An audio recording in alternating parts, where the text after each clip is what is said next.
esta sección de 1 Timoteo 3, del 14 al 16, quisiera que pudieran ustedes leerla conmigo en voz alta, si está bien con ustedes, para que podamos familiarizarnos con el pasaje, ¿sí? Lean conmigo, dice así la Escritura en 1 Timoteo 3, del 14 al 16. Esto te escribo, aunque tengo la esperanza de ir pronto a verte, para que si tardo, sepas cómo debes conducirte en la casa de Dios, que es la iglesia del Dios viviente, columna y baluarte de la verdad. E indiscutiblemente grande es el misterio de la verdad. Dios fue manifestado en carne, justificado en el Espíritu, visto de los ángeles, predicado a los gentiles, creído en el mundo, recibido arriba en gloria. Señor, en esta mañana queremos pedirte que tú seas propicio a nosotros, que tú nos concedas, Señor, la bendición de escuchar tu palabra, entenderla, creerla, Señor, y ser transformado por ella, Señor. Háblanos y nosotros escuchamos. En el nombre de Jesús. Amén. Bien, este pasaje tan cortito de solo 3 versículos pertenece a un par de libros. Primera y Segunda Timoteo son escritos que el apóstol Pablo escribió a su discípulo Timoteo, joven ministro, en sus últimos años de vida. Él estaba ya mayor y se cree que no mucho tiempo después de escribir estas 2 cartas fue condenado y sacrificado, ¿no? Fue muerto. Y él escribe estas cartas, como dice aquí, si nosotros vamos al principio, en 1 Timoteo, en el primer capítulo, le dice en el versículo 3, como te rogué que te quedases en Éfeso cuando fui a Macedonia, para que mandases a algunos que no enseñasen diferente doctrina, ni presten atención a fábulas y a genealogías interminables. Esto sigue diciendo, así te encargo ahora. Entonces, hay un énfasis ahí de Pablo solicitando a Timoteo que se asegure de que él está velando por la sana doctrina, por la buena enseñanza, y que los creyentes en esa región de Éfeso no se aparten de la sana doctrina, la buena enseñanza bíblica. Y también acá, en este mismo pasaje, en el versículo 15, dice, te escribo otra vez, para que si tardo, versículo 15, sepas cómo debes conducirte en la casa de Dios, que es la iglesia del Dios viviente, columna y baluarte de la verdad. Así que también Pablo se comunica y pide a Timoteo que se encargue de no solamente enseñar la sana doctrina y asegurarse que la sana doctrina, su doctrina fuese enseñada fielmente, sino también hay un elemento de testimonio, o sea, de asegurarse de que el grupo de creyentes, la comunidad de creyentes en Éfeso se condujese de una manera que agrada a Dios, ¿sí? La preocupación de Pablo por el testimonio, el buen ejemplo y la buena vida cristiana de los creyentes en Éfeso. Ahora, pero antes, él empieza en los 2 libros, porque por lo general, tanto primera como segundo Timoteo se entienden como manuales que regulan el comportamiento y el funcionamiento en la iglesia, y sobre todo, no solamente el testimonio de los creyentes, sino también testimonio de liderazgo, el perfil de los líderes, de las autoridades, de los ancianos, de los pastores entre los creyentes en Éfeso. Pero es interesante que en este primer libro de Timoteo, esta primera carta a Timoteo, hay una interrupción, porque si nosotros vemos los 6 capítulos, durante todos los 6 capítulos, Pablo está hablando acerca de relaciones, de cómo conducirse en sus relaciones los unos con los otros, hombres con mujeres, con niños, con las autoridades, con el mundo que los rodea, y también cómo deben conducirse los que están en liderazgo. Y él está en medio de toda esa enseñanza, de todas esas instrucciones, y de pronto en la mitad de los 6 capítulos aparece este pasaje de 3 versículos que parece que es como una interrupción a las instrucciones. Ahora, antes de entrar en este tema, fíjense que todo esto está sucediendo en un contexto histórico, y yo quiero que ustedes pongan mucha atención a ese contexto. Pablo escribe a Timoteo, y a través de Timoteo se dirige a los creyentes de toda la región de Éfeso, ¿sí? Y esta región, esta ciudad, era una localidad urbana, o sea, considerada una de las grandes capitales de la época. Éfeso era cosmopolita, había gente de muchas nacionalidades, de muchas culturas, razas y lenguas. Había mucho comercio, era una ciudad comercial. Había muchas personas con muchas vocaciones. También, además de que era urbano, era cosmopolita, también era una capital, además de comercial, religiosa. Había un encuentro de muchas religiones y también había un encuentro de muchas doctrinas de todo tipo, filosofías, ideologías de todo tipo. También era una ciudad llena de idolatría, porque allí se encontraba sobre todo la sede de la adoración a la diosa romana de Diana. Entonces la diosa Diana tenía su templo allí, y había un culto a la diosa Diana, y había ritos y ceremonias ocultas, prostitución religiosa, había hechicerías, porque también reinaba la hechicería, tanto así que en el libro de los Hechos se habla de cómo, a causa y resultado de la predicación de Pablo, miles y miles y miles de personas se convierten, y llega al punto de que traen todos sus libros de magia, de ocultismo, de brujería, y los queman, y queman una fortuna en literatura oculta.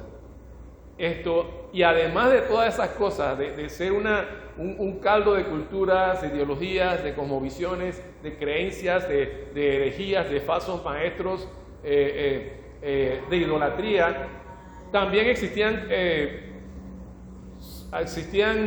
corrientes ideológicas y enseñanzas aún dentro del cristianismo, como el gnosticismo, que hablaban y promulgaban el cristianismo como una especie de enseñanza oculta o conocimiento oculto que solo los iluminados podían entender.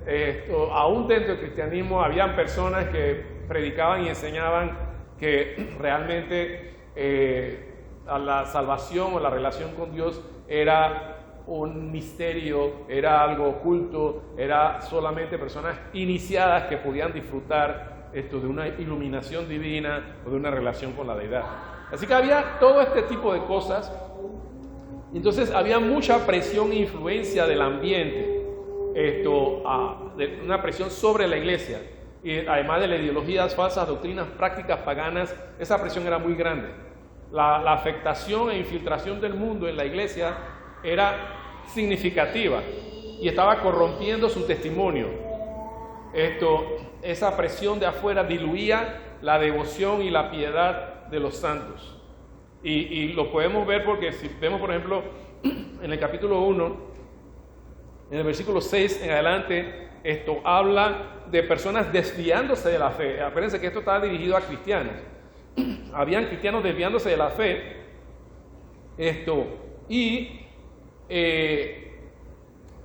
Pablo dice: la ley no fue dada para justos, sino para los transgresores, desobedientes, para los impíos, pecadores, para los irreverentes, profanos, para los parricidas, matricidas, para los homicidas para los fornicarios, para los sodomitas, para los secuestradores, para los mentirosos y perjuros y para cuantos se oponga a la sana doctrina, según el glorioso evangelio del Dios bendito que a mí me ha sido encomendado.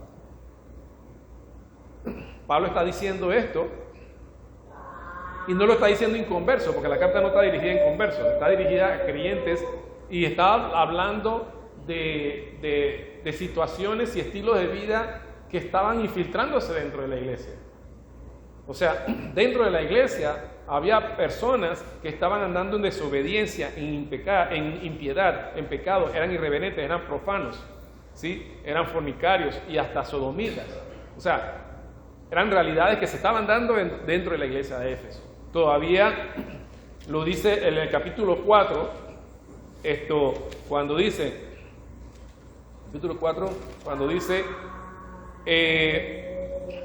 el Espíritu dice claramente que en los postreros tiempos algunos apostatarán de la fe escuchando espíritus engañadores y doctrinas de demonios. Por la hipocresía de mentirosos que teniendo cauterizada la conciencia prohibirán casarse y mandarán abstenerse de alimentos que Dios creó para acción de gracias. ¿Qué sucede? Estamos viendo que Pablo está escribiendo estas cosas a la iglesia y les advierte contra ellas, porque era bien posible ser creyente, era bien posible que en la iglesia del Señor las personas se congregaran y estuvieran luchando con esas tentaciones y luchando con esos pecados. Claro, tal vez ustedes no entiendan y no se identifiquen porque esas cosas no pasan entre nosotros, ¿verdad? Pero sí, o sea, Pablo está escribiendo a la iglesia, y una iglesia que está luchando con problemas de afuera, con problemas y presiones externas, herejías y filosofías, ideologías y idolatría, pero también está luchando con pecados internos.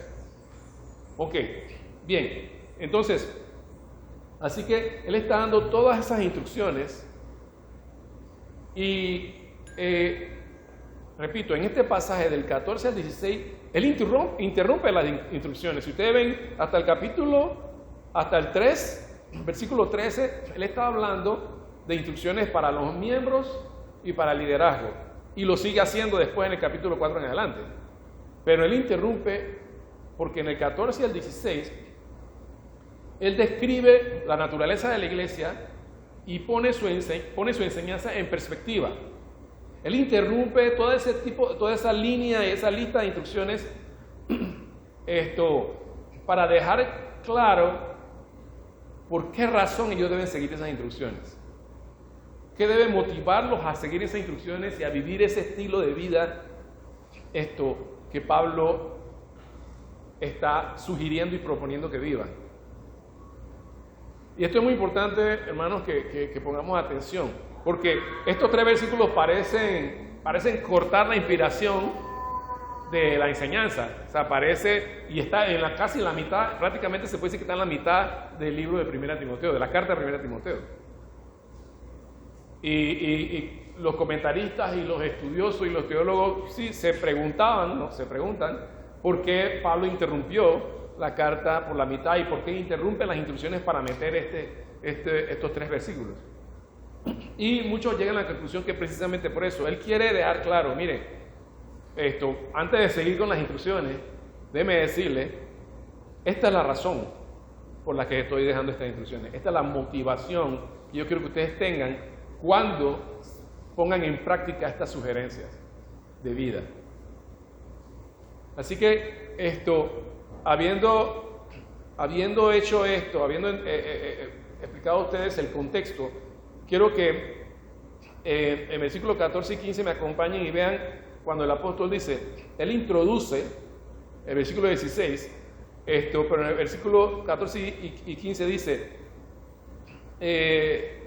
quiero ir a verte, si tardo, quiero que sepas cómo conducirte en la casa de Dios, que es la iglesia de Dios viviente, columna y baluarte de la verdad. Él introduce el versículo 16, que es un versículo muy famoso, pero en el versículo 15 dice 3 cosas de la iglesia, 3 cosas de nosotros los creyentes. Él dice que somos edificio de Dios, que somos templo de Dios, que somos casa de Dios. Y él dice que él está dejando instrucciones para conducirnos en la casa de Dios, pero es muy importante que entendamos que él no se está refiriendo casa de Dios en términos del templo físico, en la edificación. Él está aludiendo a que la iglesia, los creyentes como órgano, son casa de Dios. Y obviamente esto podemos verlo en pasajes como 1 Corintios 3, versículo 9, que la Escritura dice que somos edificio de Dios. Dios está construyendo su iglesia y nosotros somos colaboradores con Él. O 1 Corintios 3, 16 al 17 hasta el 19, que dice que somos templo del Espíritu Santo. Generalmente se entiende como individuo, dice, bueno, yo soy templo del Espíritu Santo, pero realmente en 1 Corintios 3, 16 al 19, Pablo está diciendo que la iglesia es templo, no solamente el individuo a nivel personal, sino la iglesia a nivel colectivo somos templo. Y pasajes muy hermosos como 1 Pedro 2.5 dice que nosotros somos piedras vivas que estamos siendo unidos unos con otros para edificar un templo. Entonces, y somos la casa de Dios. Y es importante, ¿por qué lo digo? Porque se puede tomar estas instrucciones que se da durante todos los 6 capítulos de la carta como que Pablo está diciendo cómo yo me debo conducir en el templo, los domingos a la hora de culto. Y obviamente, si entendemos bien lo que Pablo está diciendo y las palabras que usa y el contexto de todas las escrituras, Pablo no está diciendo, oye, mira, compórtate así cuando vayas a la iglesia los domingos en la mañana. Porque lastimosamente, y sabemos que no es así, porque obviamente Pablo no estaba animando o estimulando que seamos una cosa en la iglesia y otra cosa en la calle. O una cosa aquí en el templo y otra cosa en la casa, o en el trabajo, en la oficina, o en la escuela, o en la universidad.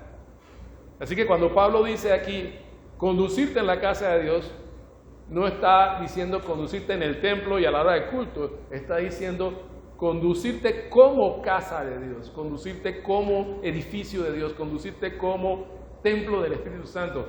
Y es interesante que no está hablando de localización geográfica, está hablando de como casa, templo y edificio, cómo debemos ser vistos desde afuera, cómo debemos vivir la vida cristiana. Esto es muy importante, porque entenderlo mal puede llevar a errores no solamente doctrinales, sino errores de conducta y disfuncionalidad y contradicciones en nuestro testimonio como individuos y como creyentes. Otra cosa que se menciona en el versículo 14 y 15, sobre todo el 15, es que dice quiero que sepan cómo conducirse en la casa de Dios, que es la iglesia, ¿sí? Y dice que la iglesia es columna y baluarte de la verdad. Columna y baluarte, ¿sí? Pues columna es fácil de entender, ¿sí? Un poste, una columna, un pilar, ¿sí? Baluarte de pronto no se usa mucho en el presente, pero baluarte es como decir un fundamento, un cimiento, ¿sí? Es un piso. Y con eso Pablo está diciendo que nosotros, la iglesia del Señor, somos pilares y su fundamento de la verdad es que en alguna manera Dios nos ve y Él lo entiende y el Espíritu Santo lo está diciendo a través de Él, que nosotros los creyentes individualmente y colectivamente sostenemos la verdad, somos sostenedores de la verdad y también somos el descanso de la verdad. Y esto es muy importante porque es interesante, o sea, somos como iglesia, tanto colectiva como individualmente, llamados a sostener, a elevar y a desplegar la verdad de Dios. Por eso cuando a usted y a mí se nos llama columna y baluarte, es decir, pilar o piso o fundamento, tú y yo estamos llamados a sostener, a elevar para que se haga visible la verdad y a vivir la verdad, a desplegarla como una vitrina. Entonces, y lo más tremendo y lo más bendito aquí es que cuando dice que somos sostenedores, elevadores o exaltadores o desplegadores, a los que desplegamos la verdad, los que la damos a conocer, la palabra verdad allí no se refiere solamente a verdades teológicas o doctrinales, no se refiere a proposiciones teológicas, a proposiciones y declaraciones que uno dice en un credo. No, se refiere a la verdad como encarnada. Cuando Jesús dice en Juan 4:6, yo soy el camino, la verdad y la vida. Sostenemos, exaltamos y mostramos la verdad, no solamente cuando hablamos y la declaramos, sino cuando la vivimos. Estamos sosteniendo, estamos elevando, exaltando y desplegando a Cristo. La verdad aquí se refiere a persona de Cristo y no a declaraciones y proposiciones teológicas doctrinales. No se limita a eso. Y Pablo otra vez lo está dejando claro, lo está dejando muy claro. Y otra cosa importante, cuando Pablo habla aquí de ser la columna y baluarte de la verdad, está diciendo en alguna manera que hay una relación entre la sana doctrina y una vida justa, santa y piadosa. Parece que el estilo de vida está relacionado con la doctrina. ¿Y saben por qué? Primero porque Pablo lo está diciendo allí. O sea, somos columna y baluarte de la verdad. O sea, la verdad, y como en el mismo versículo está hablando de la verdad y está hablando de conducirse en la casa de Dios. La verdad y el testimonio van de la mano. Y lastimosamente, muchas veces la verdad que profesamos creer y entender teológica, doctrinalmente, no concuerda con la que vivimos en nuestro diario caminar y las que las personas ven. ¿Sabe? Somos muy capaces muchas veces de hacer declaraciones teológicas y doctrinales correctas, pero nuestras vidas están completamente equivocadas. Y no solamente Pablo asocia, hay una correlación entre la sana doctrina y la vida devota. Todavía lo dice en el capítulo 1, lo dice el versículo 9 en adelante, cuando dice: la ley no fue dada para el justo, sino para los transgresores, desobedientes, impíos y pecadores, y da toda la lista de estilos de vida pecaminosos, ¿no? Y dice, y mire cómo termina el versículo 10. Dice, y para cuantos se opongan a la sana doctrina. O sea, él hace una lista de estilos de vida a los cuales los creyentes de Éfeso estaban siendo tentados a vivir, y algunos lo estaban viviendo. Y él dice, ese estilo de vida se opone a la sana doctrina. O sea que hay una relación entre la sana doctrina y el estilo de vida. Si tu doctrina es sana, tu vida debe tender hacia la justicia, hacia la santidad, hacia la piedad. Pero si tu doctrina es mala, existe una alta probabilidad de que obviamente tu vida refleje también injusticia, impiedad y por supuesto mal testimonio. Pero entonces Pablo procede, esta es la parte que me encanta. En el versículo 16, Pablo entonces empieza a decir, esta es la razón por la que ustedes deberían atender a las instrucciones que les estoy dando. Esta es la razón por la que ustedes deben conducirse de cierta manera en la casa de Dios. Esta es la razón por la que yo quiero que ustedes sean columna y baluarte de la verdad. ¿Por qué ustedes deben ser estos sostenedores, exaltadores y desplegadores de esa verdad en palabra y en hecho? Les voy a decir por qué. Y viene el versículo 16. Dice, introduce de una manera así como poética. Él está hablando en prosa. Ojo. Él está hablando en prosa y en el versículo 16 cambia a poesía. Él dice, y indiscutiblemente grande es el misterio de la verdad.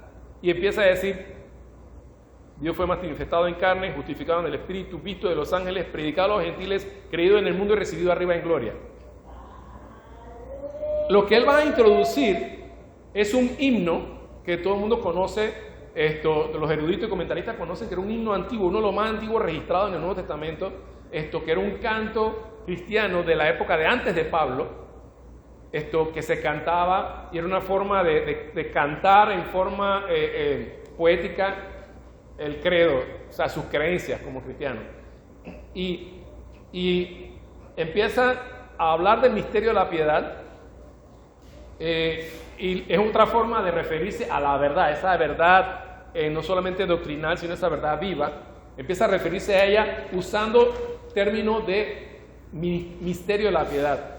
Pablo define el objeto y el poder de la vida piadosa bajo este himno del misterio de la verdad, himno al misterio de la verdad.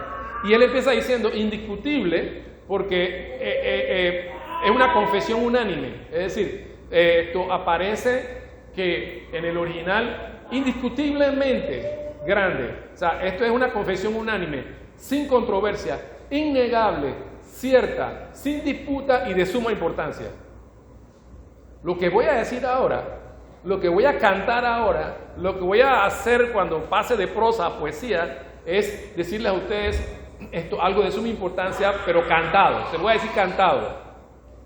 Dice, y grande, la palabra grande aquí no se limita a una comparación de volumen o de tamaño, comparándolo con otras verdades como si fueran más o menos importantes, sino es grande en el sentido de exclamación, una expresión maravillosa y de asombro. Grande es el misterio de la verdad. Lo que le voy a decir es algo importante, algo de valor, algo que asombra, algo que maravilla. Y dice, esto es acerca del misterio de la piedad. Y es importante también que aclaremos dos términos, misterio y piedad. Cuando se habla de misterio, y esa es una lucha que tenían los apóstoles con este tema, con los gnósticos, porque cuando se hablaba de misterio, los gnósticos decían, ajá, ahí está, ¿sí? Porque misterio habla de cosas esotéricas, ocultas, oscuras, que solo los iluminados pueden saber. Pero claramente, cuando la Escritura habla de misterio, no se refiere a misterioso, no se refiere a oculto, como los gnósticos enseñaban, no se refiere a algo ininteligible, que no se puede entender o que se mantenía oscuro, sino se refiere a misterio, a una verdad histórica que ahora había sido revelada. Una verdad histórica que había sido revelada, una verdad revelada de profunda importancia. Una verdad que estaba en los profetas, en los libros de Moisés y en los profetas, estaba allí, pero que ahora ha sido clarificada y abiertamente enseñada y dada a conocer en estos postreros tiempos. Eso es lo que significa misterio. Entonces, en este caso, misterio se refiere a la verdad revelada de la fe y la vida cristiana. Y piedad. ¿A qué hablamos con piedad? Cuando hablamos del misterio de la piedad, ¿a qué se refiere? Piedad es una palabra que viene del griego eusebes, donde dice el nombre Eusebio, Eusebia. No hay ningún Eusebia aquí, ¿verdad? Porque Eusebia es un nombre que significa piadoso o devoto. Eusebia, piadosa o devota. Y piedad significa buena y correcta o verdadera adoración. Es reverencia, es religión sin mácula, como dice Santiago 1:27. Se traduce en otras traducciones de la Biblia como devoción. Piedad y devoción son sinónimos. Y se pueden usar intercambiablemente con la palabra justo, santo. Decir piadoso, decir devoto es lo mismo que decir justo y santo. Así que el misterio de la piedad es la verdad revelada hoy acerca de la vida cristiana, del estilo justo y santo de vivir de los creyentes. Así que, entonces, en el versículo 16, Pablo empieza con este himno, ¿sí? Introduce este himno considerado un canto antiguo primitivo. Sí, tiene 6 artículos o 6 versos. Y interesante, todos esos versos tienen un verbo en el mismo tiempo, en el mismo voz. O sea, gramaticalmente es el mismo, es un pasado completo. Dice manifestado, justificado, visto, predicado, creído y recibido. O sea que todos estos verbos que comprenden el núcleo de los versos hablan de una obra terminada, de una obra consumada, de algo hecho por Dios de manera puntual en el tiempo y completamente terminada. Y vamos rápidamente a pasar por este himno y por cada verso, porque quiero que lo vean conmigo, por favor. Este himno resume la economía de Cristo sobre la tierra, resume la vida y obra, la persona, la vida y obra de Jesucristo, resume y hace un recorrido por la encarnación del Verbo de Dios, la vida del Verbo de Dios, humillación y la exaltación del Verbo de Dios. Así que vamos a ver rápidamente este himno. En primer lugar empieza diciendo: Dios fue manifestado en carne. ¿Sí?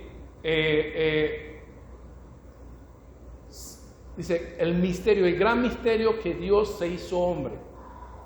Que ese Dios trascendental, inaccesible, que creó todas las cosas, que es diferente a nosotros, tomó forma humana, se despojó de su majestad para vestirse de humanidad. El segundo verso dice, justificado en el Espíritu. Es interesante, otra vez, es un pasado completo, dice justificado en el Espíritu. Aquí justificado no es como en el caso de los creyentes que son justificados para perdón de pecados, no. Justificado aquí significa que Él fue tratado como un pecador, como un malhechor, fue rechazado, fue menospreciado. Pero Cristo nació, vivió y resucitó por el Espíritu. Él fue justificado por el Espíritu. El Espíritu estuvo presente en su nacimiento cuando María concibió por el Espíritu Santo. Estuvo el Espíritu presente en su niñez, haciéndolo crecer en la gracia de conocimiento, en gracia ante Dios y ante los hombres. El Espíritu Santo estuvo presente cuando Él empezó su ministerio y fue llevado al desierto a ser tentado por Satanás. El Espíritu Santo estuvo en su bautismo. Cuando salió de las aguas, el Espíritu Santo descendió sobre Él. El Espíritu Santo estuvo también en su muerte y en su resurrección. Cuando dice Romanos 1:4 que fue resucitado y declarado Hijo de Dios con poder. Y dice, justificado en el Espíritu significa que Él ha sido vindicado, Él ha sido reivindicado. La gente que lo acusó, que lo señaló, que lo rechazó, no puede decir nada porque el mismo Espíritu de Dios durante toda su encarnación, vida y muerte y resurrección, respaldó su nombre, reivindicó su nombre. Fue justificado en el Espíritu, o sea, el Espíritu estuvo presente, fue instrumental en toda la vida y obra de Jesús. Y confirmando que Él es el justo, Él es el justo, Jesús es el Mesías. Otra cosa importante, dice el siguiente verso, visto de los ángeles. Dice, visto de los ángeles, porque increíble, los ángeles estuvieron también como testigos durante toda su vida y obra. Dice que un ángel le avisó a María que esto iba a dar a luz al Hijo de Dios. ¿Sí? Los ángeles testificaron a los pastores cuando finalmente nació. Los ángeles le sirvieron al Señor Jesús en momentos difíciles como en el tiempo de la tentación en el desierto. Y los ángeles estuvieron también presentes cuando resucitó. Así que visto de los ángeles durante vida y obra. También seguimos el siguiente verso, creído, predicado a los gentiles. Esto es tremendo. Predicado a los gentiles. Es un misterio, o sea, es un misterio que Dios, la divinidad, se haya humanizado, se haya humanado, que es la palabra correcta. Es un misterio que haya sido justificado en el Espíritu. Es un misterio que ha sido visto en los ángeles, pero es un misterio aún mayor para los judíos de la época que haya sido predicado a los gentiles. Pero el momento del Evangelio era para nosotros los judíos. Sí, Él vino primeramente a la casa de Israel. Era fuertemente improbable que la doctrina de la deidad fuese creída por la gente. Fue creída por los gentiles que consideraban el Evangelio locura. Y esto era fuertemente improbable que el mensaje fuera recibido por un corazón humano malvado, desobediente y rebelde. Y también un misterio, dice el siguiente verso, creído en el mundo. Otra vez, esto confirma lo anterior, no solamente predicado a los gentiles, porque era contaminación que los judíos se acercaran a los gentiles y los gentiles eran conocidos inmundos, eran conocidos como inmundos, como cerdos por los judíos. Así que era un misterio que fuese predicado a los gentiles, pero también era un misterio que fuese creído en el mundo, como ya lo mencioné. Y finalmente dice, un misterio que fuese recibido arriba en gloria. O sea, era necesario que el Hijo del Hombre padeciese en manos de los hombres y que resucitase al tercer día y que fuera recibido en gloria. Y que recibido en gloria fuese finalmente justificado como el Mesías, el Hijo de Dios, el Rey que viene. Entonces, esto es importante. Recibido arriba en gloria, con pompa, con majestad, así como fue recibido Jesús en su pollino al entrar en Jerusalén, Hosana, Hosana al Hijo de David, mucho más gloriosa es su recepción en la gloria, en el cielo con el Padre, aquella gloria que compartía con el Padre desde antes de la fundación del mundo. El primer verso del canto se manifiesta en carne y en el último verso es llevado en gloria. Entonces, pregunta, ¿quién llena este perfil? ¿Quién cumple con estas condiciones? ¿De quién habla o a quién describe este himno? A Cristo, a Jesús, al Señor Jesús. De esta manera maravillosa, esta estrofa o himno presenta el perfil de la vida de Cristo, es decir, las verdades reveladas de la fe cristiana expresadas en la persona de Cristo. Cristo es el misterio de la piedad. Cristo es la esencia de ese misterio. Cristo es el objeto, es el sujeto de la piedad. El secreto revelado de la verdadera religión, el misterio del cristianismo, es la persona de Cristo. Y yo quiero decirle lo siguiente. Pablo hace esto en este pasaje simple y sencillamente porque está contrastando la vida de toda la región y ciudad que rodeaba a los creyentes con la de la casa de Dios. Él estaba queriendo comunicar a los creyentes en Éfeso, su vida tiene que ser diferente al paganismo, a la idolatría, al secularismo, al humanismo, al ocultismo, a las herejías y a la distorsión que había a su alrededor. Esto advierte que esa pecaminosidad, mundanalidad y frialdad espiritual ya estaba en la iglesia y que sería peor en el futuro, porque dice, en los postreros días vienen tiempos peores en que los hombres serán esto y esto y esto y esto y esto, y no allá afuera, adentro de la iglesia. En este breve himno, Pablo confirma la humanidad y divinidad de Cristo, y al hacerlo revela el corazón del Evangelio, el misterio de la piedad, es decir, el secreto de cómo llegamos a ser piadosos. Pablo está con este paréntesis diciéndole, hey, esto no son meras instrucciones. Esta es la motivación de lo que les estoy diciendo. Esta es la motivación para que ustedes vivan piadosamente. Esta es la razón por la cual ustedes deben vivir de una manera santa, justa y devota. Dice, con este himno, él quiere fomentar la religión, no una religión externa, sino una religión interna.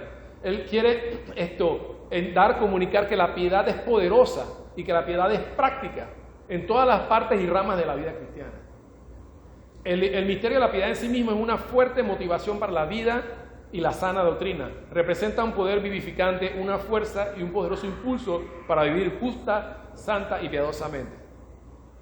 Ahora quiero terminar de una manera que ustedes puedan tomar estas verdades que preocupaban a Pablo y la apliquen a su vida en el día de hoy. Miren, hermanos, las condiciones en que Pablo describe la sociedad de Éfeso en su época son las mismas que las de hoy.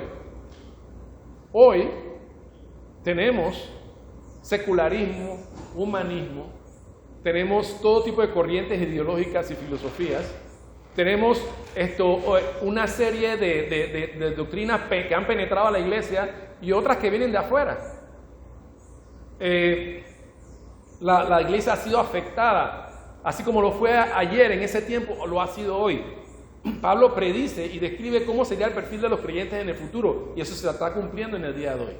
En la iglesia hay disfuncionalidad, hay pecado, hay luchas, hay problemas, hay conflictos, hay divisiones. Y mucho de lo que está pasando afuera se está infiltrando a la iglesia, y no solamente a nuestra iglesia aquí, sino a todas las iglesias en el mundo. La ideología LGBT está infiltrándose en la iglesia.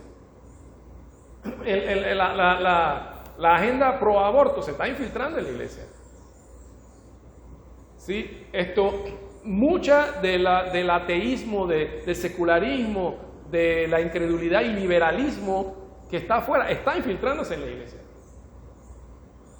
Y lo más triste es que ya no solo Pablo, sino en Apocalipsis, Juan se refiere a esa misma iglesia de Éfeso, a esa misma iglesia que Pablo le escribió unos años antes, casi, se puede decir, unos 30, 40 años antes de Juan. 30, 40 años después, Juan hace alusión a la iglesia de Éfeso en Apocalipsis 2, y le declara que, hey, ustedes, la iglesia, los creyentes en Éfeso tienen problemas, hay tibieza espiritual, y de alguna manera los fuertes vientos de doctrina y corrientes ideológicas han diluido su piedad y su devoción. Así que yo quiero preguntarte, hermano y hermana que estamos aquí hoy, ¿qué de nosotros hoy? ¿Qué de ti hoy? ¿Sí? ¿Cómo tú te encuentras y qué tanto te identificas con la lucha de los creyentes en Éfeso y con la preocupación de Pablo? ¿Ustedes creen que es importante el hecho de que ustedes sean poquitos aquí? ¿Usted le preocupa eso? Ese no es su problema más grande. Ese no es su problema más grande. El hecho de que ustedes sean pequeños y pocos no es el estorbo más grande al testimonio de Cristo en esta comunidad o en esta ciudad. Nuestro problema es otro. Nuestro problema era el problema y sigue siendo el problema que aquejaba a Éfeso y por el cual Pablo se preocupaba. Hay ideologías, hay vientos de doctrinas, hay idolatría, que tal vez no sea una diosa pagana, pero idolatramos otras cosas. Idolatramos nuestro dinero, idolatramos nuestra zona de confort, idolatramos nuestros proyectos de vida, idolatramos nuestro trabajo, nuestras amistades.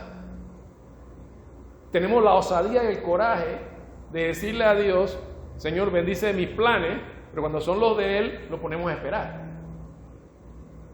Nosotros somos la prioridad y nosotros le decimos al Señor qué es lo que queremos que Él haga por nosotros, pero nuestras vidas no están suficientemente consagradas y dedicadas al Señor para decir, Señor, ¿qué es lo que tú quieres que yo haga por ti? Yo pongo a un lado, en segundo lugar, mis planes personales y yo quiero saber cómo puedo servirte.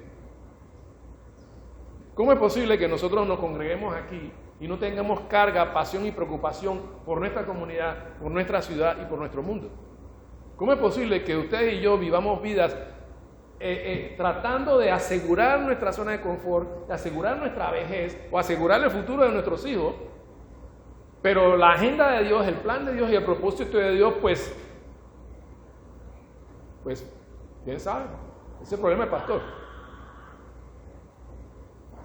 Hermano, usted no está aquí viniendo todos los domingos porque, bueno, me toca y no tengo donde más congregarme y la verdad está un poquito como desanimante el escenario, pero ese no es problema mío, es el problema del equipo de púlpito. Yo me ocupo de vivir mis 5 o 6 días a la semana, asegurando mi salario y asegurando mi salud y mi comida y mi vestido, pero no me pesa, no me urge, no me preocupa la condición de la iglesia. No me preocupa el testimonio de Cristo en mi comunidad, en mi ciudad. ¿Qué puedo hacer yo, Señor? Esto pesa sobre mí. No es el hermano Berríos, no es el pastor Bruno. Ese no es problema de ellos, es problema de todos nosotros. Pero el problema es que, como Pablo dice aquí, Pablo tiene que interrumpir esta lista de instrucciones para decirle a los creyentes en Éfeso, decirle, ¿sabe qué?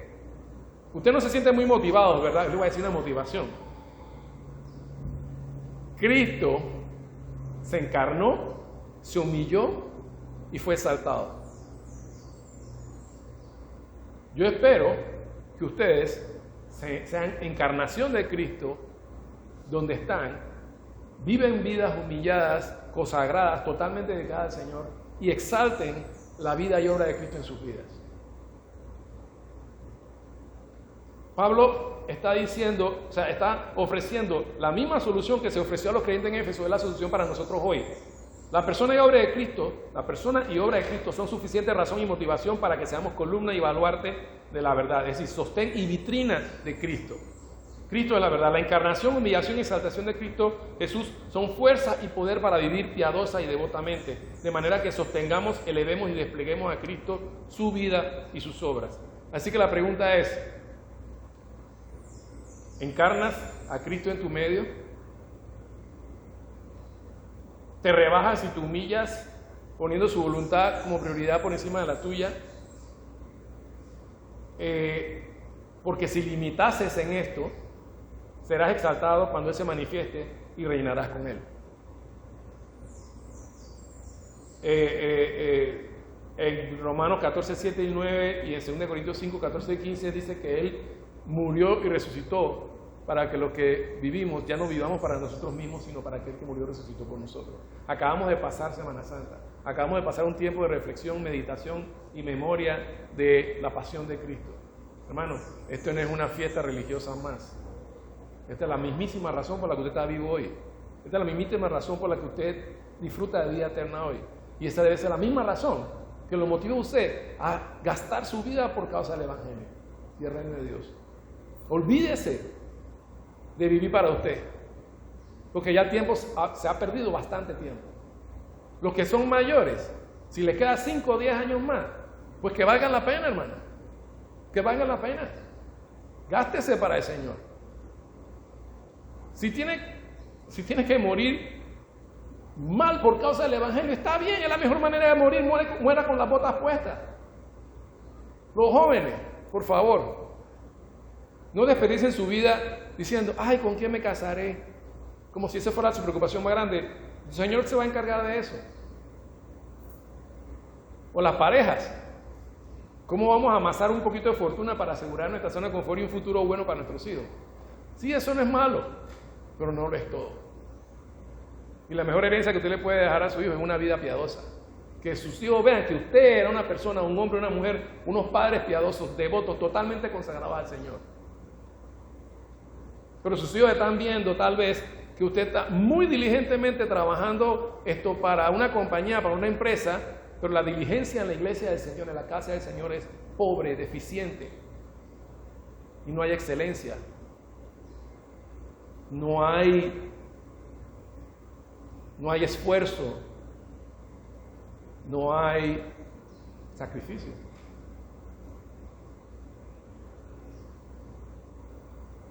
¿No les parece que Dios tiene planes más gloriosos para ustedes de lo que ustedes tienen para ustedes mismos? Entonces yo les pido, por favor, estamos en tiempos peligrosos. No solamente la vida es corta y usted se va a morir. Eso es una frase que usa mucho nuestro pastor. Está todos los domingos. Él dice, usted se va a morir. Usted se va a morir. Y ya no es que, el hermano está hablando de aquí, de los que tenemos canas. Eso conmigo no es, porque yo estoy pelado todavía.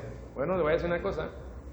La estadística de muerte durante la pandemia fue alta entre los jóvenes. Fue alta entre los jóvenes. Así que ni tú tienes la vida garantizada, aunque seas adolescente. Así que yo simplemente he querido ahora compartir un poquito la carga que Pablo sentía, porque él sí se estaba a punto de morir. Él sí estaba sentenciado a muerte y sus días estaban contados. Y antes de morir él quería decirle a los creyentes en Éfeso, oigan, este misterio de la piedad, la vida y obra de Cristo, su encarnación, su humillación y su exaltación son suficiente razón para que tú vivas lo que te queda de vida de una manera radical. De manera radical. No le estés dando más medio tiempo al Señor, mediocridad, tibieza, indiferencia, apatía, sino dale todo al Maestro, dale lo mejor, dale la excelencia Ofrécele todo. Derrama tu vida en libación sobre el altar por causa del Evangelio. Padre, queremos agradecerte este tiempo. Queremos pedirte que de alguna manera, Señor, tu palabra sea cumpliendo el propósito por lo cual la envías. Tú sabes, Señor, que nosotros somos de lo débil del mundo, como dice la Escritura, de lo vil, de lo menospreciado. Somos, sin ti nada somos y nada podemos. Somos solo polvo bajo el estrado de tus pies. Pero tú te has dignado, Señor. Tú te has dignado a invitarnos, tú te has dignado a adoptarnos, tú te has dignado a rescatarnos y a reconciliarnos contigo y a hacernos parte de tu familia, hacernos parte de tu cuerpo. Padre, guárdanos de menospreciar esa santa vocación, guárdanos de menospreciar este santo llamado de ser colaboradores contigo y ayúdanos, Señor, a vivir de una manera diligente, esforzada, piadosa, a favor de tu Evangelio y a favor de las almas. Y que no importa las circunstancias que nos rodeen, lo difíciles o desanimantes que sean, nuestros ojos estén puestos en ti, que es el misterio de la piedad. Gracias, Señor, porque tú eres nuestra motivación, porque tú eres nuestra fuerza y porque tu ejemplo, tu vida y obra son suficiente razón para que mi vida y mi obra te imiten. Te pedimos estas cosas, Señor, y encomendamos a cada uno aquí en esta congregación, cada hermano, hermana, cada niño y adulto, cada anciano, familia, soltero, pareja, Señor. Le encomendamos a ti que estas vidas sean transformadas, renovadas, usadas, Señor, para gloria tuya y para impacto aquí donde están. Te pedimos en el nombre de Jesús. Amén.